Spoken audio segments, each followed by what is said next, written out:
Tonight, an urgent search and rescue operation is underway in the North Atlantic, in the area near the wreck of the Titanic, to find a lost submersible with 5 people aboard. The U.S. Coast Guard tells CNN it's got a ship on the scene and aircraft, including C-130 planes. Canadian ships and planes joining the search as well, along with the Polar Prince, the vessel that transported the missing submersible to the site of the Titanic wreckage, about 380 miles off the coast of Newfoundland.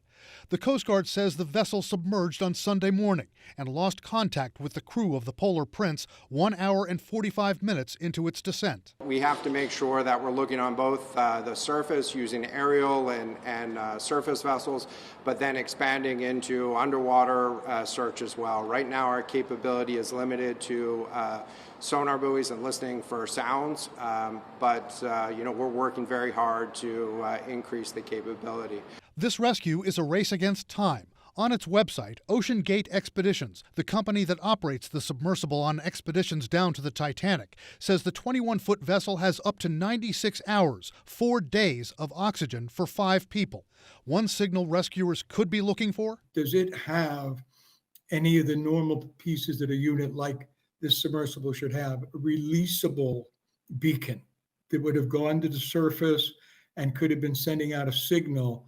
What could have gone wrong? CNN's weather team says the weather in the area was not overly harsh at the time the vessel submerged. But experts say below the surface, currents could have affected the submersible, or with its various motors and propellers. It could be entrapped. It's very easy for it to suddenly get caught on something and it can't come back to the surface. The Titanic sank in 1912 after hitting an iceberg. More than 1,500 people died. The wreck was discovered in 1985, split into 2 parts. Recently, an underwater scanning project using deep-sea mapping created new, spectacular images of the ship. It's become a popular and expensive tourist destination. It costs $250,000 per person to take a trip to the Titanic on the Titan submersible that's now missing. The Titanic lies close to 12,500 feet, more than 2 miles below the surface, a depth that experts say complicates any rescue mission. It's a different planet. It's a totally different planet. You go from the world of sun that we're familiar with down through what we call the twilight zone, where that lovely color blue turns into deep blue, dark blue, and then for 2 hours you're in pitch black. And the pressure is slowly building, the heat from the sun fades away, and the cold of the deep ocean start to infiltrate the sub.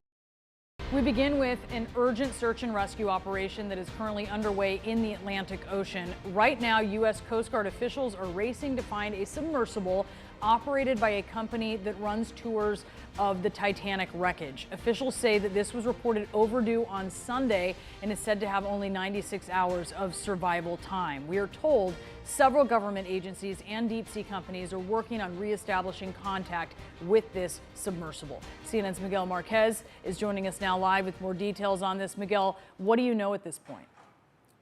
Yeah, the company that runs this operation, OceanGate Expeditions, does everything from science underwater to photography and video to tourism as well, to places like the Titanic wreckage, and have done it for quite some time. It costs about $250,000 per person to do this. What we don't know is exactly who was on this submersible. It can hold, if it is the one that they have up on their website, it can hold up to 5 people. It has 96 hours worth of air, but it all depends on how many people are on that submersible and how deep it is. We know that the U.S. Coast Guard, along with Canadian Air Force as well, is assisting in this. They're all moving to this area by fixed wing and boats, trying to get to the area so that they can help out. But look, this is extremely remote. These depths are incredibly deep. The Titanic itself is about 3,800 meters. That's about 13,000 feet under the ocean. Just extreme remote and difficult place to operate on a good day. The Canadians do have a P-8 or a Poseidon aircraft that does have some ability to see basically underwater. It's a sub-hunting aircraft that can see underwater to some degree, but it's not clear if they know where this craft is and what exactly happened to it. As you mentioned, they have about 96 hours of air in sort of a perfect conditions, but it's not clear, given that this was reported missing 24 hours ago now, how much more air they might have and where this search goes from now. Right now, all hands on deck trying to find this craft. Brianna? All right, Miguel, thank you for the very latest there. I want to turn now to an expert on this. We have Butch Hendrick here with us. Butch, you have 30 years of experience as a rescue diver. You're also the president and founder of Lifeguard Systems, which is an international rescue and recovery training company. Do you know where you begin with a rescue like this?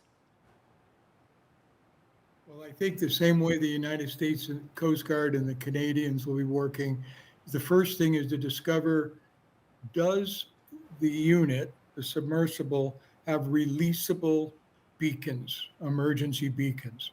So if it does, then it would have possibly released a beacon or two to the surface so that they could be tracked.